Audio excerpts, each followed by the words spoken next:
This is Sportish. Do it better. This is Sportish.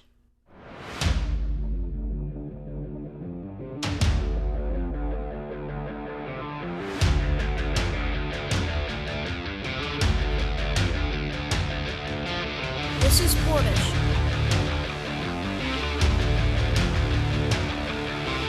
This is Sportish.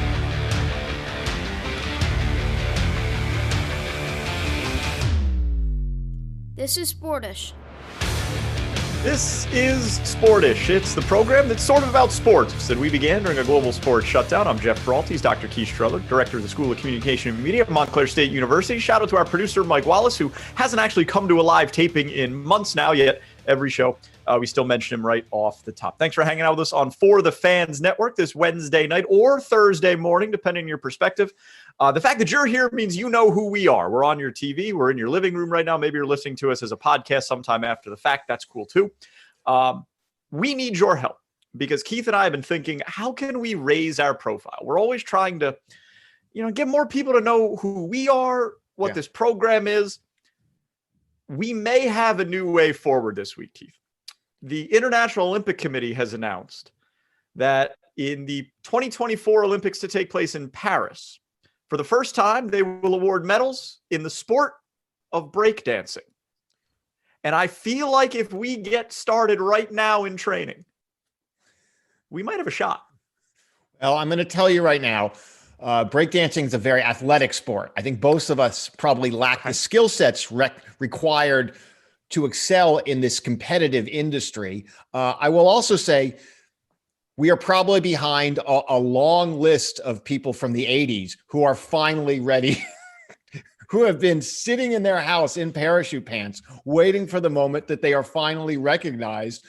And I think I probably have been carrying a chip on their shoulder since the days when ballroom dancing, of course, was allowed as a demonstration sport in the Olympics years ago. I think they said, why not us? Why not us? Well, surprise, Paris is welcoming you with open arms. And I think Paris is such a wonderful setting, such a wonderful setting. And the only thing I'm curious about, for all those who will be competing in breakdancing in the Olympics in 2024, if that might come in conflict with, doing bar mitzvah parties. So there are some, I'm sure, are going to have a real conflict that are on dance crews for bar mitzvahs. I implore the IOC and of course, the governing body that will be scheduling breakdancing competitions in Paris to please try to avoid scheduling the competition on Saturday evenings when most bar mitzvah festivals are held. I would like to take this opportunity to speak to an audience of one. And that one is the one person that we know watches this program every week. And that is whoever at For the Fans Network, hottest up and coming sports network in America. Yeah. Whoever edits in our commercial breaks. Yeah. Please do what you can to ensure that your network, our network, this network is the broadcast home of breakdancing. Mm-hmm. Because if there are two people that can't participate in breakdancing, Keith, I know two people who can be the voice of breakdancing in America. Absolutely. And I just, as long as we're going down this path, one of the good friends of the program who we were discussing before the show, our good friend, John Regan, a little known fact, not only is he a vast career successes and was is a notable senior, a master cyclist and was a track and field athlete. Also, I'm not making this up, was also a breakdancer. No. On demand, would breakdance at parties. And he would do the whole flip thing, that whole circle thing. And so I'm sure he's listening. I think if we need a consultant, obviously, if we're going to be the broadcast team, we might need a third man in the booth. Yeah, we might. He's our Rowdy Gaines. He could be our Dean Blandino. When we have to get a rules interpretation, I feel like that's where we go. So we could get the coaching we need, of course, to be ready to call breakdancing, because I don't know how to call. I mean, I know what I like, but I don't, of course, know the actual rules. And so I do very much feel as though we were born to do this. And of course, I'm feeling a little unsteady right now. You may have noticed, audience, I'm in a new chair today, which I built just 10 minutes ago. It's my first time in this new chair because Jeff made me feel guilty for essentially sitting in a WWE folding chair with pillows on it. And so I've decided to get myself a nice new chair on Amazon this week. The problem is it's on wheels. So it's I got to be a little careful. So I'm also kind of feeling a little breakdancers because the chair seems to want to go where the chair wants to go. But I feel like, I feel like this show's going to be great. I'm much more comfortable. Yeah. Good. I'm glad you feel good because now we're going to see if you can play good. Here's some of the topics that we want to get into this week. Pitt men's basketball coach Jeff Capel has come out and said that he no longer considers his players amateurs because of all they're being asked to go through during the coronavirus pandemic. The Ohio men's basketball team did something historic in the beginning of the college basketball season. They rattled off a 40-0 run against Cleveland State. We're going to talk about the potential for genetic modification to breed super athletes, and the quarterback at UNLV had to make a very interesting apology this week. We'll get to that. But first, Keith, I want to start with the Knight Commission. They have released a set of recommendations to the NCAA. The top line of those recommendations is that FBS football should split from the NCAA and govern itself. Your thoughts on major college football breaking away from the NCAA? Is this going to happen?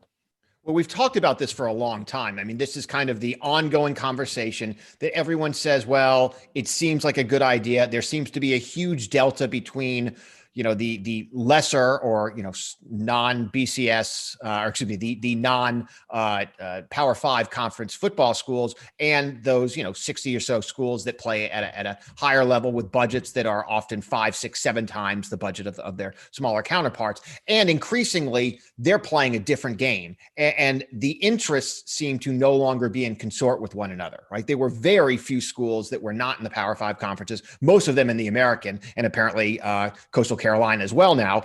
By the way, we do need to talk about how great that game was and how you can schedule anyone on a Wednesday and just rent a van and drive it through the night.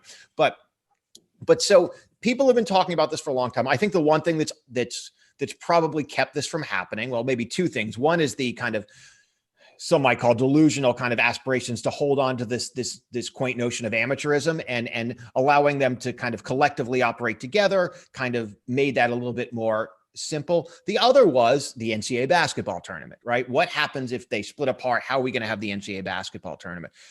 Change, I tend to think, happens incrementally. And in normal times, it does. It takes desperate or unique times to lead to huge change, right? I mean, there's, if you look at FDR's time, there's a reason we had all of these new laws to kind of protect and help the American citizenry because we went through such an awful patch. The Great Depression led to an entirely new way of looking at citizenry in the United States.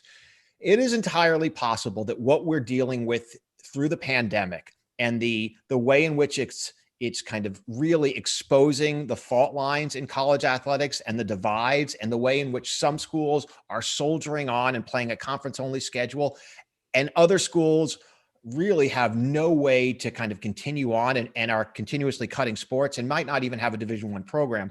I think the realities that have been kind of exposed through the pandemic have made it more likely than ever that we will actually see this happen. At this point, I put it like a 60-40, because I think there still will be plenty of people in the American Football Conference and in the Sun Belt that love the idea that they're still getting to play Ohio State. But I think that number is receding. And so I think it's going to happen. I think it might even be a higher percentage than that. I remember vividly saying, it's probably back in April on this program, that the pandemic was going to be the beginning of the end of the NCAA as we know it, because I think it's very clear that the NCAA did not want college football to happen this winter. They did not think it was safe. They did not think it was good optics. They did not come out with any sort of rules prohibiting it because the SEC, the Big 12, they wanted to play. And they essentially made it known that we're going to play no matter what you say. They said, you know what, look, it's all well and good that we're part of the NCAA, but at the end of the day, you need us more than we need you. Yeah. So we're going to do what we want. And the NCAA essentially folded to that and said, yeah, okay, do what you want. We're not going to tell you can't. Good luck to you. I hope it works out. And I think this is a natural extension of that. I think you're right. And I think increasingly, look, you're right. The commissioner of the NCAA realizes they are not the most important voice, by a long stretch. And it's the commissioners of the Big Ten and certainly the SEC and their network counterparts. So I think you're right. I think at some point, and look, I would say the parties are getting they want out of this semester. I think if you ask people in the SEC or in the Big 12, was it a good decision to play football? They will almost universally say, yes, this was the right decision, right? I think if you talk to people at Florida right now, they'll say, yeah, we think we made the right decision. We had some cases, we had some problems, but it was the right decision. And I think if you talk to the people in conferences that are not playing, if you talk to the Ivy Leagues, they will say, absolutely, this was the right decision. So I think you're right. There are increasingly divergent interests in how college sports operates. What will be interesting, though, well, there's a lot of things that are going to be interesting. What happened? So, I mean, there are going to be a lot. By the way, You think that they were hurt feelings after A&M left the Big 12, left Texas behind? You think, and those, by the way, those are feelings that will literally never go away. I mean, literally never go away. There are people right now at Cornell that still hate Boston University for going to Hockey East and ruining like these.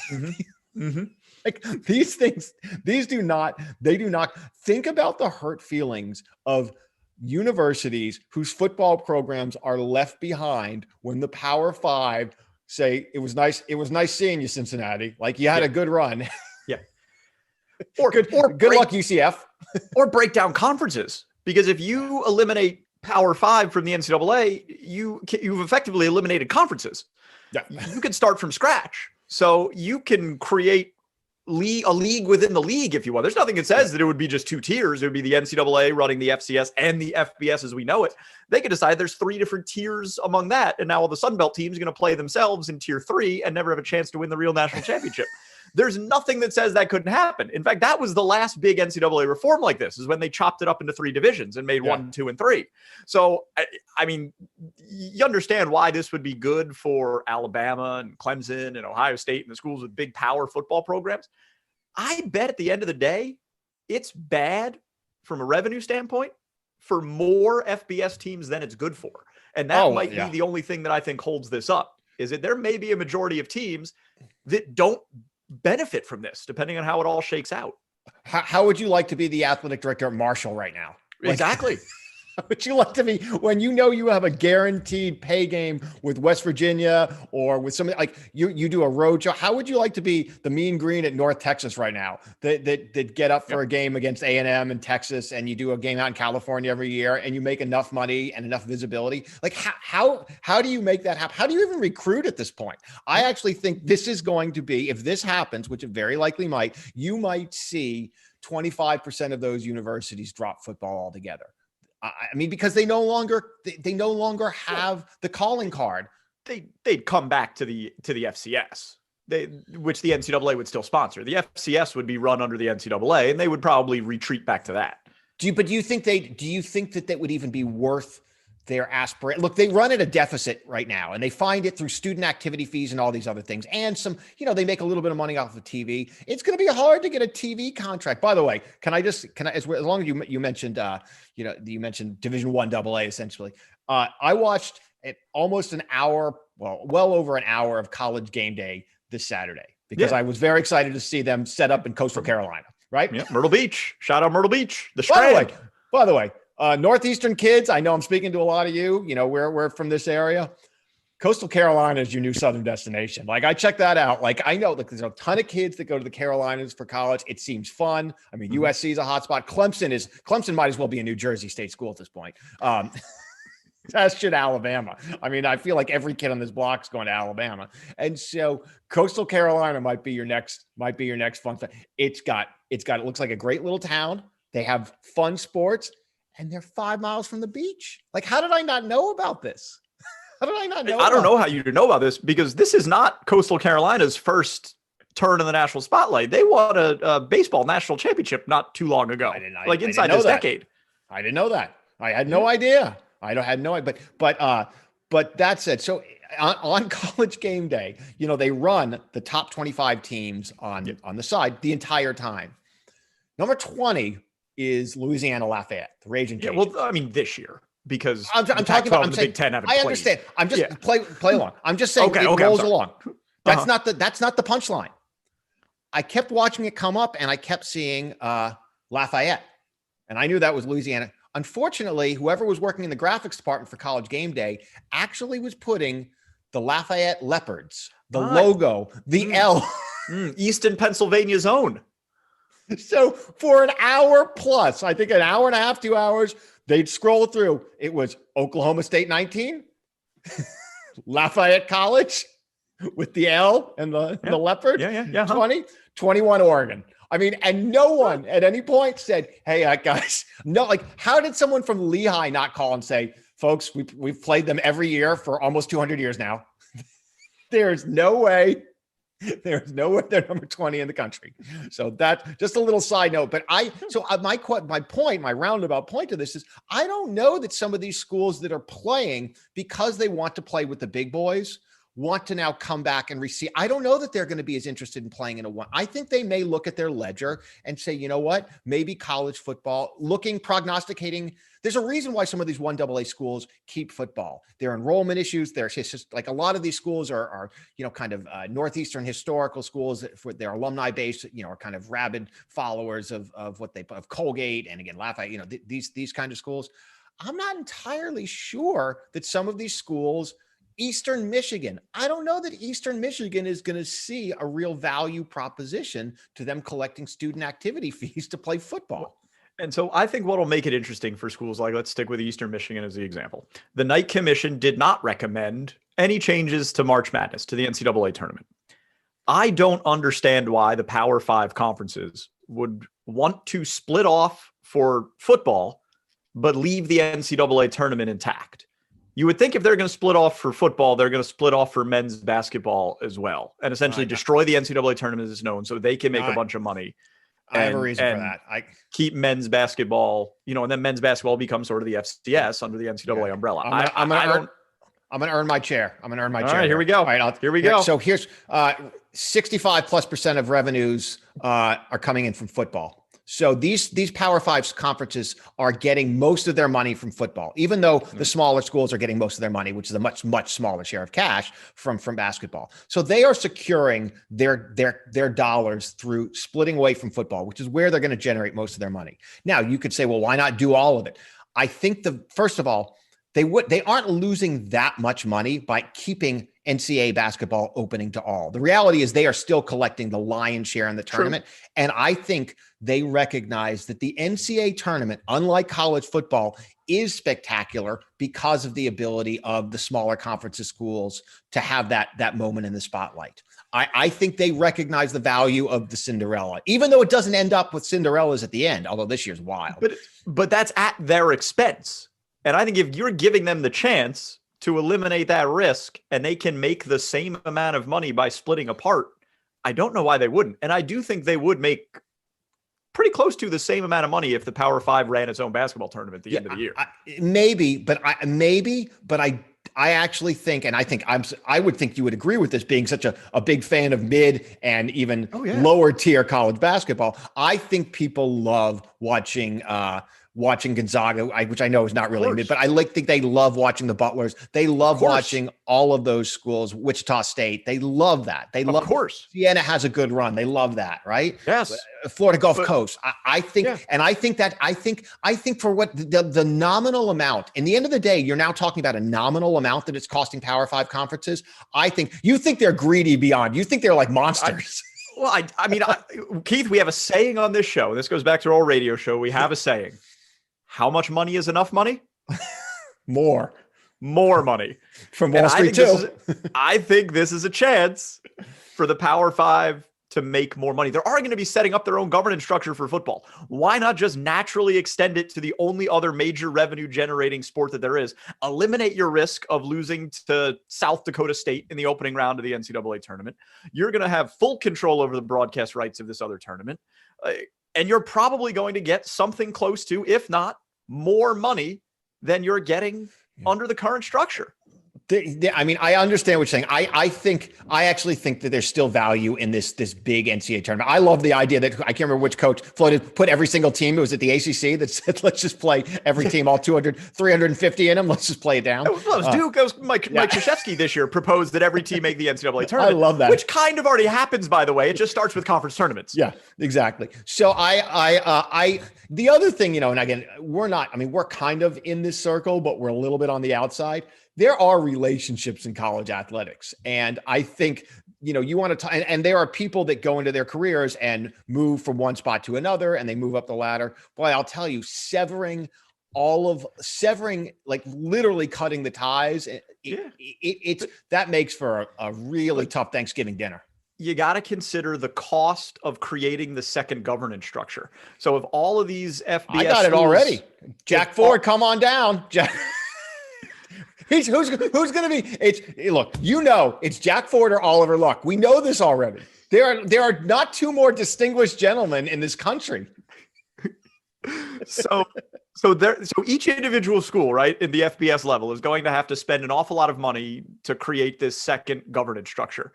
Why would they also then still maintain the structure that would have to deal with the NCAA? So they're going to build the governance structure to deal with whatever the new way to run Power 5 football is, and then say, okay, fine, but this other major revenue sport, we're going to have a second structure that is identical yet different so that we can still participate in the NCAA March Madness basketball tournament, because other people love it. Yeah, I actually think you're overestimating the extent to which University of Florida considers the NCAA basketball tournament a major revenue source. I understand it is, but the amount of money they are now going to be able to make off of football, if they literally say you're free and clear, do what you want. I think if they truly professionalize this operation. Now, there's going to be a lot more conversations that come up, which is how are you compensating the athletes? And that is really, now that's going to be fully on the table. But, maybe they'll play a 14-game schedule. Maybe they'll make new rules about, how much you have to go to class, how long you have to graduate. I guarantee they're going to be extending all sorts of privileges to these athletes if they're no longer, they're going to be fewer of these committees checking out these campuses to make sure that someone's not receiving a little bit of cash.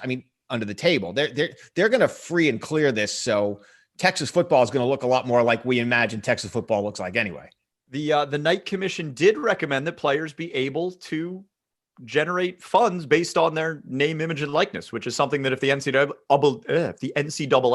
doesn't allow, that the courts are probably going to force them to allow in the very near future. So I don't think it's surprising to see that recommendation come through. And that gets me to another topic that I want to talk about. And that is Pitt men's basketball coach Jeff Capel, who was quoted in the Pittsburgh Post-Gazette this week as saying that he no longer considers his players amateurs because of what they are being asked to do during the coronavirus pandemic. I want to read some of Coach Capel's quotes to you from this week. He started by saying that if you look at the coronavirus numbers in March when basketball season was canceled and the numbers today, the numbers are worse right now. And he said that something doesn't feel right about playing this basketball season. He says that it seems like every day the pandemic is getting worse. I don't know why you cancel it in March, but say it's okay to do right now. Then he goes on and mentions that he has players' families that are struggling back home. Some are dealing with illness, some are dealing with financial hardship, and yet those players are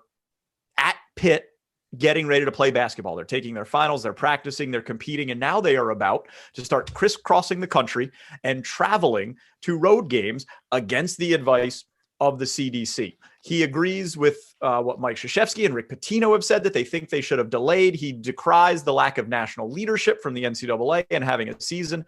Then he talks about Christmas.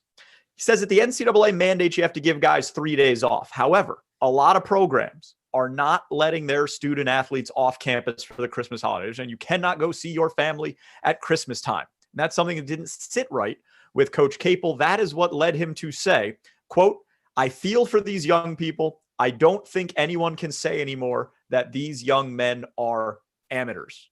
This is a Division I Power 5 men's basketball coach making these statements in what is ostensibly the third week of the college basketball season. What do you make of these remarks?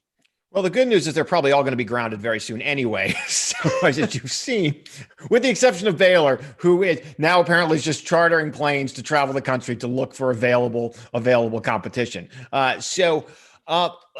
Again, as these kinds of crises exacerbate and expose issues that we all knew existed already, right? So I don't think it was a surprise to say, hey, major Division I basketball athletes kind of look like professional players. But now when you start to kind of to endure this during a crisis, when you have to really restrict personal freedoms, which, I think in the NFL, in the NBA, they are enduring, right? And they've said for the better of the game, we'll do this. Geoff certainly knows big time college basketball, former Duke assistant, Duke athlete, right? I mean, he has been at the highest level. So he's been around this for quite some time. And he's not wrong. He's not wrong, right? What are we going to say? He's not wrong. Very few people thought this was going to be coming from Pitt. Like that was generally, we thought this might come from Kentucky or North Carolina, right? But he's not wrong. So the question is, does this look, one of a few things going to happen. First of all, this whole season could get shut down. Although, as we've discussed, this is a runaway freight train. You believe literally nothing short of a nuclear holocaust can shut down the college basketball season at this point. If you're starting in the climate in which the season is starting, I just don't understand what can happen short of major outbreaks across half the teams in America that's going to shut this down. And I will say, through the first however many weeks, and now I don't know if the testing is yet caught up with like major travel outside of the bubbled events, there hasn't been an increase in teams that are on pause. It's basically held steady to about 13 to 16% of Division I teams being on pause at any given time. As some teams come off, some more come on. Yeah, it's a there has to be at least 10 on rotation at all times. I will say this, we're all reading a lot about the virus, and we've all become far more informed about how infectious diseases travel than we probably ever wanted to. And now I'm starting to epidemiologists out there. Yep. I'm like, oh, that's how I got that rash 5 years ago. Duly noted. So one of the things it seems like, and obviously I'm very involved in university life, one of the things that does seem to be obvious is the way in which the disease seems to be transmitting on college campuses and other places isn't through the regularly scheduled activities. So it's actually not really. So, I was one of the first to be like, you can't have basketball practice, but the reality is that's actually not where it's really being. It's parties. It's parties. Almost, the physical playing of the basketball is almost the safest part. That's why I'm like I talk to students who are like, well, I'm going to be nervous to come to class. I'm like, look, that is the safest place you are going to be. Come to class. We're going to keep, like, for the most part, because we follow such like strict safety protocols. You're X number of feet away, you're masked. Like, I feel like everyone's almost a bubble boy. Like it's remarkably safe. Now, when you go, to your off-campus apartment and you have 15 of your friends over for a Madden tournament and a few cocktails, things start to get a little shady. And so, so on the one hand, I don't completely, kind of denounce this idea of playing sports, because I'm kind of come along a little way and say, you know what, maybe that's not inherently the real problem. The challenge is, though, to maintain this environment, to let them play, you have to restrict everything else. Right. Now, you can make the argument, maybe that's how we should all be living. Like, maybe the way to live is like Pitt basketball. Because look, let's be quite honest.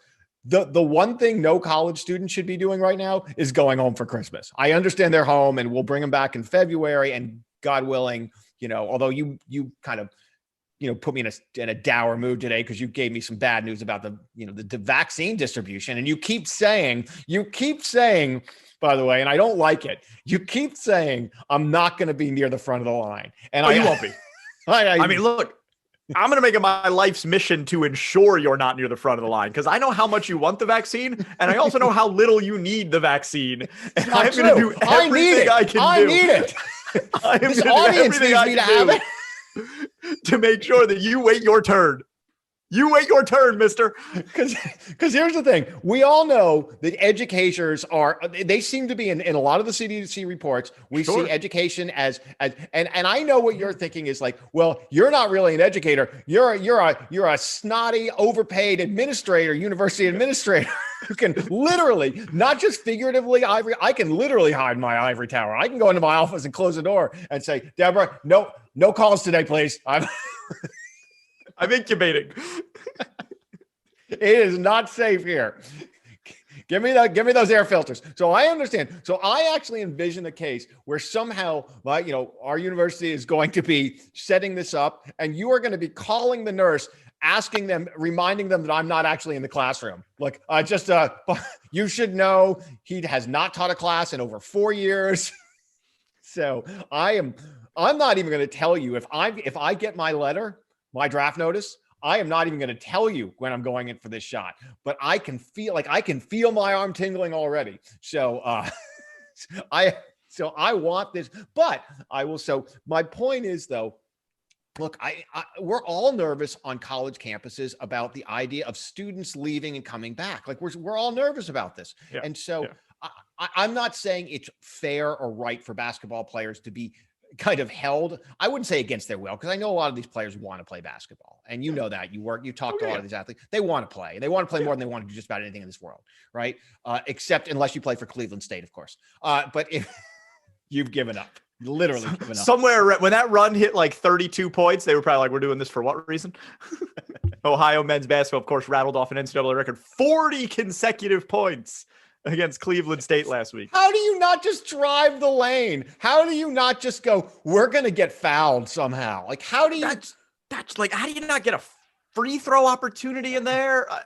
Are you just chucking up threes? Like, what are you doing? Are you just chucking up threes? I have been part of basketball games. I believe the largest consecutive run that I've been a part of is 32 consecutive points. And that seemed like painful. It was impossible. You're just like, the way, like how it comes together makes no sense. I can't imagine it going 8 more possessions. Like, but this is not your, with all due respect to this is not Cornell against Kentucky, although that was oddly enough an actual. But this is not 350 versus number 4. This is two teams. Cleveland. If you said yes, I just want you to think this through. Of the 2 programs, which do you think has a richer basketball history? I'd be like, well, I go with Cleveland State. Like they've got some. They have some not even a question. Some good teams. Yeah. Well, I remember you texted me. You're like, did you see what Ohio basketball did? And I'm like, no. You're like, they went on a 40-0 run. I'm like, oh, it had to be against some, Division III school from out in the sticks. You're like, Cleveland State. My initial response was, that's a real team. That's a real team. They get like, what is going on? How do you not just drive the lane? How do you not how is Ohio U still playing defense? Like, how are they that excited for the stops? Like, I don't understand anything about it. I have been a part of many awful sports teams in my life. I mean, terrible sports teams. When you play for the JCC, you understand what it's like to get beaten badly. But we could still get a basket in against the church team. Like, we could still get it in there. So, all right, at any rate. So closing the loop on the college basketball. I think that right now, I think the story is going to be college football. I really do. I think college basketball is going to take kind of a backseat to whatever movement happens in college football. Look, we'll see what happens with college basketball. If they can do a tournament, if they have to take a giant break to get there. As we said, they will play a tournament. When is that going to be? How many teams? It sounds like it's going to be in Indianapolis. So, but I do think that they will find a way. I don't think they're going to professionalize major college basketball. I do think they'll find a way to, loosen those rules as they keep doing. And I do think college basketball is going to stay together as 350 teams, although maybe minus the Ivy League, who's never going to play again. So a few minutes ago, you brought up the coronavirus vaccine. Gets us on the topic of modern medicine. First of all, the fact that we have a vaccine this quickly is stunning. One of the more staggering achievements in human history, in my opinion. You can't get a treadmill delivered to your house in 5 months right now.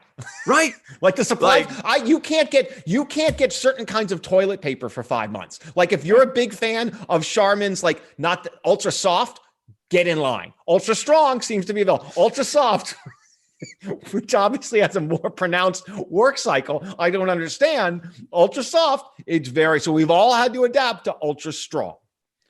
So while modern medicine is doing great things, I want to direct your attention to a story out of the nation of China. China is apparently, and this is according to U.S. intelligence, genetically modifying their soldiers, trying to mutate the DNA of the people in their military to create super soldiers, just like in, pick your favorite dystopian war movie. So we're not here to talk geopolitical politics yet, but if this technology exists to create a better soldier, theoretically it exists to create a better athlete. Keith, are we nearing the time in which parents or doctors or even people after they've been born are going to be able to optimize their bodies and their DNA for sport performance? I hope not. I mean, I got to look, let me tell you, if we're going to be optimizing our bodies, I got a lot of things I'm going to work on before I work on my right-handed dribble. That's far down the list. What would you, I mean, this is a terrible conversation. If you could have one genetic modification, where would you go? I'm going to pick you. You're going hairline, aren't you? Oh, I'm probably going hairline. Yeah, but that's so vain. Like, no, I'm not. What do I care? Vision. Give me the 2010. Like, I want to be able to read the date on the dime from across the room, because that has application in so many. You want fighter pilot vision.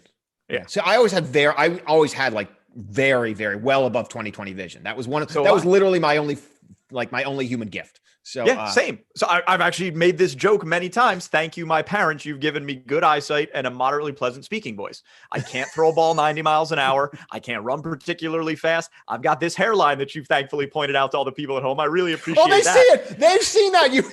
They haven't noticed. You're welcome. Now we've put it out in the open. You can talk about it. Like, this has been an uncomfortable truth for all of our viewers. They're like, does Geoff know he's balding? Like, has anyone told him? When is he going to shave the whole thing? Not yet, but it is. That time is probably coming. Because what I will not do is the ring. I will not do the ring. You can't do the ring. It's a terrible look. Well, we know. We're not going to name names. We know a couple of very prominent rings. There's some rings in our life. But vision. Vision is where I would go. And that has application, by the way, in almost every sport. There are very few sports where you will not improve your performance if your eyesight is better. So you'd go for vision. Look, I mean, it depends how we, I would go. Are we talking about just like pure physical attributes, or can I go beyond that? Because I'd go. I mean, it's not limitless. You can't be like, well, I'd like to access the other 90% of my brain. But that's what I was going to say. I want even more intelligence, more than I already have. Like you can never have too much intelligence. I know. I'd like to access the rest of my heart. Oh gosh. Wait, is that a feeling? Am I feeling? I feel sorry for that person. What is? Is that what that is? Compassion? Is this what empathy feels like? I don't care for it. I don't care for it at all. No, I actually would like them to earn more money. No, I actually would like. I think all people are entitled to hot meals and shelter. You know what? Maybe that frontline nurse does deserve the vaccine at the same time as me. At the same time, I like how you want superhuman, genetically enhanced compassion, and that only gets you to the nurse deserves the vaccine at the same time as me. It's only so far you can go. So in terms of, I would go, you got to go with your super. I mean, look, I could certainly use a little less on the ears and the nose if you're offering, but I mean, that technology exists right now. Like I could, you can make that happen if you so desire. So what I would, in terms of genetic, I think this has been the slippery slope of PEDs, right? Which is when you start to really go down, and that's why they are so, there's people are so concerned about that as part of sport anyway, because they recognize that this truly alters the constitution of what sport is anyway. The idea that it's no longer you're born with a certain set of skills and you maximize them both physically and mentally, and may the best person win. When you start to go beyond into the supernatural, people get very, very uneasy, right? There's two sins in sport, right? Even though they both happen all the time: PEDs and gambling. right? Those are the two things True. that people think alter the entire constitution of what they believe sport to be. And so I think, look, is there an industry for this? Like, are there people? I mean, the obvious answer is yes. If just look at the number of people that spend hundreds of thousands of dollars on their kids to participate in some Field of Dreams operation, right? Where they fly every weekend, and Real Sports has covered this and E60, so, where they fly their kids to the Midwest every weekend to play in these super soccer tournaments and hire, MLS coaches to help them get a Division II college scholarship. Even further than that, there are parents of high school baseball players, not even necessarily good high school baseball players, that want to get their kid Tommy John surgery. I know. Like preemptive Tommy John surgery. I think that is nuts. It's nuts. So the answer is there a market for this? Absolutely. Does this clearly violate any notion of the the Hippocratic Oath? Yes. I mean, I think you'd have to go. First, I think in general, I think the notion of genetic modifications is really frightening to most Americans. Yeah, I think in general. So I learned a lot of lessons from the movie Gattaca. What is that? Is that like a Battlestar Galactica kind of thing? No, that's where they genetically modify. I want to say they're astronauts, but they're genetically modifying people so that they can, achieve superhuman things. And obviously, there's a slippery slope. Sure. But sure. I look at genetic. That would be such a waste if I could just see that being like, all right, look, you have one genetic modification. I use this wisely. This will change and if you were like, I just like a little more on the top, maybe I could. You have one wish. I would really like a steak sandwich. I'd like.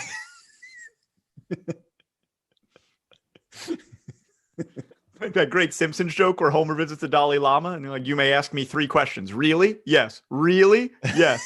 3? Yes. Thank you. To me, though, like if you're getting to the point where athletes are modifying their DNA to optimize their performance in sport, why not just play with robots? Like you're getting to that point. Like you might as well just get some AI out there and do it that way. BattleBots for sure. Look, I mean, we're not. Gaming isn't far from that anyway. And so who knows? I mean, I think what people like about sport, and the reason sport is still, it's, part of society that hasn't changed all that much over the course of the last 100+ years. If you were to really look at the drastic change in kind of the world we live in, baseball still looks like baseball, right? And track still looks like track. There is something we do very much want that.